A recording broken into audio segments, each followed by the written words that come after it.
So hi hello friends, అందరికీ నమస్తే. ఎలా ఉన్నారు మిత్రులందరికీ నమస్కారం. Friends, Telangana teacher eligibility test టెట్కి సంబంధించి పరీక్ష అనేది పేపర్ 1 ఎస్జిటి, పేపర్ 2 స్కూల్ అసిస్టెంట్కి సంబంధించి మనకి తొలిసారిగా ఆన్లైన్ పరీక్ష అయితే కండక్ట్ చేయబోతున్నారు కదా. అసలు ఆన్లైన్ పరీక్ష అనేది ఏ విధంగా స్టార్ట్ చేయాలి, ఏ విధంగా ఎండ్ చేయాలి, కంప్లీట్గా డీటెయిల్స్ అనే వీడియోలో మనం తెలుసుకుందాం. ఫ్రెండ్స్, మీరు ఖచ్చితంగా ఒక గంట ముందే పరీక్ష కేంద్రానికి చేరుకోవాలి.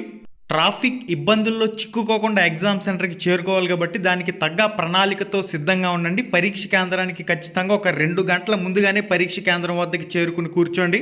టెట్ హాల్ టికెట్ జిరాక్స్తో పాటుగా ఒరిజినల్ ఐడి ప్రూఫ్ ఏదో ఒకటి ఖచ్చితంగా తీసుకువెళ్ళాలి కాబట్టి ఆధార్ కార్డు అందరి దగ్గర ఉంటుంది కాబట్టి ఆధార్ కార్డు ఒరిజినల్ తీసుకువెళ్ళండి. హాల్ టికెట్ జిరాక్స్ అనేది కలర్ జిరాక్స్ అయినా పర్లేదు, normal black and white xerox అయినా పర్లేదు, ఎటువంటి ప్రాబ్లం అనేది ఉండదు. ఫ్రెండ్స్, ప్రతి ఒక్కరికి కూడా ఒక కంప్యూటర్ అనేది కేటాయిస్తారు. కంప్లీట్గా మీరు ఎగ్జామ్ సెంటర్లోకి చెకింగ్ అయిన తర్వాత లోన్కి ఎలో చేస్తారు. ఎలో చేసిన తర్వాత మీకు అక్కడ తమ్ తీసుకోవడం కానివ్వండి, మీ దగ్గర నుంచి సైన్ తీసుకోవడం కానివ్వండి చేస్తారు. చేసిన తర్వాత మీకు ఒక సిస్టమ్ని అయితే అలౌట్ చేసి అక్కడ కూర్చోబెడతారు. అక్కడ కూర్చోమంటారు. అక్కడ కూర్చున్న తర్వాత మీ సిస్టంలో మీరు చెక్ చేసినట్లయితే మౌస్ మాత్రమే యూజ్ చేయాలి. ఎటువంటి కీబోర్డ్ అనేది యూజ్ చేయకూడదు. మౌస్తోనే కీబోర్డ్ని యూజ్ చేయవలసి ఉంటుంది. అది ఏ విధంగా అనేది కూడా క్లారిటీగా చూద్దాం. రైట్ సైడ్లో మీ నేమ్తో పాటుగా మీ ఫోటో అనేది డిస్ప్లే కావడం జరుగుతుంది. ఇక్కడ యూజర్ ఐడి, అదేవిధంగా పాస్వర్డ్ అని చెప్పేసి ఉంది కదా. యూజర్ ఐడి మీరు ఎంటర్ చేయవలసిన అవసరం ఏమి ఉండదు. ఆటోమేటిక్గా మీ హాల్ టికెట్ నెంబర్ అనేది అక్కడ రావడం జరుగుతుంది. మీరు మౌస్తో పాస్వర్డ్ పక్కన ఒక బాక్స్ ఉంటుంది, దాని మీద క్లిక్ చేసినట్లయితే ఈ విధంగా రావడం జరుగుతుంది. ఇక్కడ కంప్లీట్గా మీకు కీబోర్డ్ అనేది డిస్ప్లే అవుతుంది. ఈ కీబోర్డ్ని మీరు మౌస్తో హ్యాండిల్ చేయవలసి ఉంటుంది. Okay, maximum me date of birth అనేది మీ పాస్వర్డ్ కింద ఉంటుంది. ఓకే, వాళ్ళు ఏదైనా చేంజ్ చేశారంటే అప్పుడు మీకు చెప్తారు క్లారిటీగా ఇన్విజిలేటర్లు. దాని ప్రకారం మీరు ఇక్కడ కంప్లీట్గా యూజర్ ఐడి, పాస్వర్డ్ ఎంటర్ చేసుకుని సిద్ధంగా ఉన్నట్లయితే ఇక్కడ సైన్ ఇన్, లాగిన్ అని చెప్పేసి ఒక ఆప్షన్ అయితే రావడం జరుగుతుంది. ఎప్పుడైతే వాళ్ళు లాగిన్ చేయమంటారో, సైన్ ఇన్ చేయమంటారో అప్పుడు సైన్ ఇన్ మీద క్లిక్ చేసినట్లయితే ఆటోమేటిక్గా మీకు కొన్ని ఇన్స్ట్రక్షన్స్ అనేవి ఈ విధంగా రావడం జరుగుతాయి. వీటి గురించి క్లారిటీగా చూసుకోవాలి. ఇక్కడ ఒక క్వశ్చన్ అనేది వైట్ కలర్లో చూపిస్తుందంటే అసలు ఆ ప్రశ్నే మీరు ఓపెన్ చేయలేదు అని అర్థం. ఓకే, ఒక ప్రశ్నకి మార్క్ అనేది రెడ్ కలర్లో చూపిస్తుందంటే ఆ ప్రశ్న మీరు చూసారు కానీ దానికి ఆన్సర్ చేయలేదని అర్థం. ఇక గ్రీన్ కలర్లో వస్తుందంటే ఆ ప్రశ్నకి మీరు ఆన్సర్ చేశారని అర్థం. ఇక్కడ వైలెట్ కలర్లో వస్తున్న ఆప్షన్ జోలికి మీరు వెళ్ళొద్దు. మీరు ప్రశ్నకి ఆన్సర్ చేసిన తర్వాత కంపల్సరీగా సేవ్ అండ్ నెక్స్ట్ అనే బటన్ ఉంటుంది, ఖచ్చితంగా క్లిక్ చేయాలి. ఓకే, మీరు ఏదైతే ప్రశ్నకు ఆన్సర్ చేసిన తర్వాత సేవ్ అండ్ నెక్స్ట్ అనే ఆప్షన్ క్లిక్ చేయవలసి ఉంటుంది. ఇక్కడ ఇన్స్ట్రక్షన్స్ అన్ని చదివిన తర్వాత నెక్స్ట్ అని క్లిక్ చేసి ఇక్కడ లెఫ్ట్ సైడ్లో ఒక టిక్ మార్క్ అడుగుతుంది. ఓకే, నేను ఈ ఇన్స్ట్రక్షన్స్ అన్ని చదివాను, నేను ఎగ్జామ్ రాయడానికి సిద్ధంగా ఉన్నాను, I am ready to begin అనే ఆప్షన్ ఉంటుంది. వాళ్ళు చెప్పినప్పుడు టైం ప్రకారం I am ready to begin అనే ఆప్షన్ మీద క్లిక్ చేసినట్లయితే మీ ఎగ్జామ్ అనేది స్టార్ట్ కావడం జరుగుతుంది. ఇక్కడ రైట్ సైడ్ మీకు టైం అనేది చూపిస్తుంది. 150 నిమిషాలు అనేవి తరుగుతూ ఉంటాయి. ఇక్కడ చూడండి, మీకు లెఫ్ట్ సైడ్లో 150 ప్రశ్నలు కూడా క్లారిటీగా కనిపిస్తాయి. ఇవన్నీ కూడా వైట్ కలర్లో చూపిస్తుందంటే ఇంకా ఆ ప్రశ్నల్ని మనం ఓపెన్ చేయలేదు కాబట్టి అవి వైట్ కలర్లో మనకి చూపించడం జరుగుతుంది. ఇక్కడ ఫస్ట్ క్వశ్చన్ చూడండి. ఫస్ట్ క్వశ్చన్కి 4 ఆప్షన్లు ఉన్నాయి కదా. నేను ఆప్షన్ 3 క్లిక్ చేసి ఇక్కడ సేవ్ అండ్ నెక్స్ట్ అనే ఆప్షన్ క్లిక్ చేశాను. అది చూడండి, ఫస్ట్ ప్రశ్న అనేది గ్రీన్ కలర్లోకి మారిపోయింది కదా.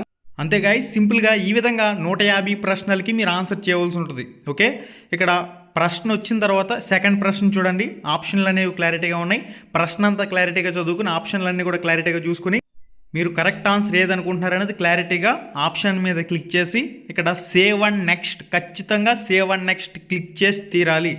సేవ్ అండ్ నెక్స్ట్ క్లిక్ చేసినప్పుడు మాత్రమే ఆ ప్రశ్నకి మీరు ఆన్సర్ చేసినట్లు అవుతుంది. మీరు సేవ్ అండ్ నెక్స్ట్ క్లిక్ చేసుకోకుండా నెక్స్ట్కి వెళ్ళిపోతే ఆ ప్రశ్నకి ఆన్సర్ చేసినట్లు కాదు. ఓకే, ఇక్కడ చూడండి, ఫస్ట్ ప్రశ్నకు ఆన్సర్ చేసాం, సెకండ్ ప్రశ్నకు కూడా సేవ్ అండ్ నెక్స్ట్ క్లిక్ చేసి ఆన్సర్ చేసాం, థర్డ్ ప్రశ్న క్లిక్ చేసి నెక్స్ట్ ఫోర్త్, ఫిఫ్త్ ప్రశ్నకి వెళ్ళిపోయాం. ఇక్కడ రెడ్ కలర్లో చూపిస్తుంది కదా. రెడ్ కలర్లో చూపిస్తుందంటే ఆ ప్రశ్నకి మనం ఇంకా ఆన్సర్ చేయలేదు. మళ్ళీ వెళ్ళి ఆప్షన్లన్నీ చూసుకుని సేవ్ అండ్ నెక్స్ట్ క్లిక్ చేయాలి. అప్పుడు మాత్రమే ఆ రెడ్ ఆప్షన్ అనేది గ్రీన్లోకి రావడం జరుగుతుంది. మీరు ఆన్సర్ చేసినట్లు అవుతుంది. ఓకే, కంప్లీట్గా ఈ అంశం అనేది మీకు అర్థమై ఉంటుందని చెప్పేసి అనుకుంటున్నాను. మొత్తంగా 150 ప్రశ్నలు అనేవి ఉంటాయి. పేపర్ 1 కానివ్వండి, పేపర్ 2 కానివ్వండి, 150 ప్రశ్నలు అనేవి రావడం జరుగుతాయి. మనకి 1వ ప్రశ్న నుంచి 30వ ప్రశ్న వరకు చైల్డ్ డెవలప్మెంట్ అండ్ పెడగాజీకి సంబంధించిన ప్రశ్నలు అనేవి రావడం జరుగుతాయి. 31వ ప్రశ్న నుంచి 60వ ప్రశ్న వరకు తెలుగు సబ్జెక్టుకి సంబంధించి ప్రశ్నలు అనేవి రావడం జరుగుతాయి. నెక్స్ట్ మనకి 61వ ప్రశ్న నుంచి 90వ ప్రశ్న వరకు ఇంగ్లీష్ సబ్జెక్టుకి సంబంధించిన ప్రశ్నలు అనేవి రావడం జరుగుతాయి. 91వ ప్రశ్న నుంచి 120వ ప్రశ్న వరకు ఎవరైతే పేపర్ 1 వాళ్ళు ఉంటారో వీళ్ళకి సంబంధించి గణితం మ్యాథమెటిక్స్కి సంబంధించిన ప్రశ్నలు అనేవి రావడం జరుగుతాయి. 121వ ప్రశ్న నుంచి 150వ ప్రశ్న వరకు ఎన్విరాన్మెంట్ స్టడీస్, ఈవీఎస్, సైన్స్, సోషల్కి సంబంధించిన ప్రశ్నలు అనేవి రావడం జరుగుతాయి. ఇక ఎవరైతే పేపర్ 2కి సంబంధించిన అభ్యర్థులు ఉంటారో పేపర్ 2కి సంబంధించిన వాళ్ళకైతే మనకి 90వ ప్రశ్న నుంచి 150వ ప్రశ్న వరకు ఏదైతే మీరు కోర్స్ సబ్జెక్ట్ చేసి ఉంటారో మ్యాథమెటిక్స్ సైన్స్ వాళ్ళకి మ్యాథమెటిక్స్ సైన్స్, సోషల్ స్టడీస్ వాళ్ళకి సోషల్ స్టడీస్, తెలుగు వాళ్ళకి తెలుగు, ఇంగ్లీష్ వాళ్ళకి ఇంగ్లీష్, హిందీ వాళ్ళకి హిందీ, ఈ విధంగా కోర్స్ సబ్జెక్ట్ ప్రకారం పేపర్ 2 వాళ్ళకి డివైడ్ అవుతుంది. ఓకే గైస్, కంప్లీట్గా 150 ప్రశ్నలకి కూడా మీరు గ్రీన్ కలర్లోకి సేవ్ అండ్ నెక్స్ట్ అనే ఆప్షన్ క్లిక్ చేసి ప్రతి ప్రశ్నకి ఆన్సర్ చేసిన తర్వాత మీరు క్లారిటీగా లెఫ్ట్ సైడ్ చూసుకోండి. ఎన్ని ప్రశ్నలకు ఆన్సర్ చేశారనే కౌంట్ క్లారిటీగా చూపిస్తుంది. 150 ప్రశ్నలు టైం అయ్యేలోపు గ్రీన్ కలర్లోకి ఖచ్చితంగా రప్పించి తీరాలి. ఎటువంటి నెగిటివ్ మార్కుల విధానం లేదు కాబట్టి ప్రతి ప్రశ్నకి కూడా ఆన్సర్ చేయాలి. 150 ప్రశ్నల్లో మీకు ఫస్ట్ ఎన్ని ప్రశ్నలు వచ్చినాయో అన్ని ప్రశ్నలకి కూడా ఆన్సర్ చేసేసుకున్న తర్వాత ఏవైతే రాని ప్రశ్నలు ఉన్నాయో వాటికి మీరు కంప్లీట్గా ఎలిమినేషన్ పద్ధతిని ఉపయోగించి సమయస్ఫూర్తిని ప్రదర్శించి ఆప్షన్లను ఎలిమినేషన్ చేయడం ద్వారా కంప్లీట్గా అన్ని ప్రశ్నలకు ఆన్సర్ చేసినట్లయితే ఫైనల్గా మీకు అన్ని ప్రశ్నలకు ఆన్సర్ చేసిన తర్వాత 150 నిమిషాల 150 మినిట్స్ టైం అనేది కంప్లీట్ అయిపోయిన తర్వాత ఆటోమేటిక్గా సబ్మిట్ అయిపోతుంది. సబ్మిట్ అయిన తర్వాత అక్కడతో మీ పరీక్ష అనేది కంప్లీట్ అయినట్లు. లాస్ట్లో రేటింగ్ అడుగుతారు. ఆ రేటింగ్ అనేది మీరు ఎంటర్ చేస్తే ఆన్లైన్ ఎగ్జామ్ మీకు ఎలా అనిపించింది, ఏంటి పాయింట్లు ఏమైనా ఉన్నాయి, ఇటువంటి విధంగా మీ దగ్గర నుంచి ఫీడ్బ్యాక్ అడుగుతారు.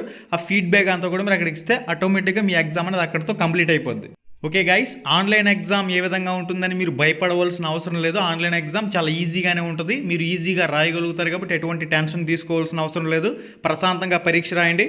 మీ హాల్ టికెట్లో కానీ ఏమైనా చిన్నపాటి స్పెల్లింగ్ మిస్టేక్లు కానీ ఎటువంటి అంశాలైనా ఉంటే అక్కడ నామినల్ రోల్తో ఏదైనా సరి చూసుకుని మార్చుకునే అవకాశం ఉంటే దాని గురించి కూడా క్లారిటీగా మార్చుకునే ప్రయత్నం అయితే చేయండి.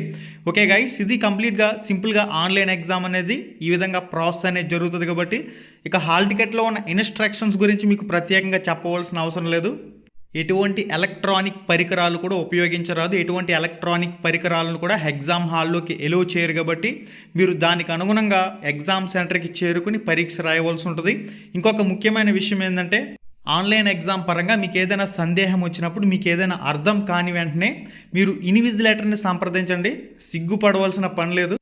మీకు ఏదైనా డౌట్ వచ్చినా, మీకు ఏదైనా అర్థం కాకపోయినా క్లారిటీగా ఇన్విజిలేటర్ని పిలిచి ఇన్విజిలేటర్ని సంప్రదించి కంప్లీట్గా మీకున్న డౌట్స్ని అయితే క్లారిఫై చేసుకోండి. ఇది గైస్ కంప్లీట్గా ఆన్లైన్ ఎగ్జామ్కి సంబంధించిన ప్రాసెస్.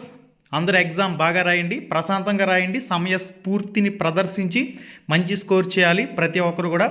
ఓసీ క్యాండిడేట్లకి 90 మార్కులు క్వాలిఫైయింగ్ మార్క్స్, బీసీ క్యాండిడేట్లకి 75 మార్కులు qualifying marks, SC ST physically handicapped ex service man క్యాండిడేట్లకు సంబంధించి 60 మార్కులు క్వాలిఫైయింగ్ మార్క్స్. క్వాలిఫైయింగ్ మార్క్స్ మనకు కావాల్సింది కాదు. ఎవరైతే టెట్లో మంచి స్కోర్ చేసుకుంటారో టెట్లో వచ్చిన మార్కులు 20% డిఎస్సీలో యాడ్ చేస్తారు. డిఎస్సీలో వచ్చిన మార్కులను 80% కింద, టెట్లో వచ్చిన మార్కులను 20% కింద, ఓవరాల్గా 80+20 100 మార్క్స్కి ఫైనల్గా ఎవరైతే మంచి మెరిట్ స్కోర్లో ఉన్నారో వాళ్ళని అయితే జాబ్కి ఎంపిక చేయడం జరుగుతుంది. అందరికీ కూడా ఆల్ ద వెరీ బెస్ట్. మన ఛానల్లో చాలా వీడియోస్ ఉన్నాయి ప్రాక్టీస్ పరంగా, వాటన్నింటినీ కూడా ఉపయోగించుకోండి. రామ్ రమేష్ education.in అనే వెబ్సైట్లో కూడా ఫ్రీ ఆన్లైన్ మాక్ టెస్ట్లు ఉన్నాయి. అవన్నీ కూడా మీరు ప్రాక్టీస్ చేయండి. మళ్ళీ వీడియోలో మళ్ళీ కలుసుకుందాం. శుభం, ధన్యవాదాలు. హై ఫ్రెండ్స్, ఎలా ఉన్నారు? మీరు కానీ ఫస్ట్ టైం మన ఛానల్కి వచ్చినట్లయితే ఇక్కడ కనిపిస్తుంది కదా ఎర్రటి రెడ్ కలర్ సబ్స్క్రైబ్ బటన్ మీద క్లిక్ చేసి పక్కనే ఉండే గంట సింబల్ని ఆల్ అని చెప్పేసి క్లిక్ చేసుకుని ఉంచుకోండి. మన ఛానల్లో పోస్ట్ చేసే ఎటువంటి అప్డేట్ అయినా మీరు మిస్ కాకుండా చూసే అవకాశం అయితే ఉంటుంది. Thank you.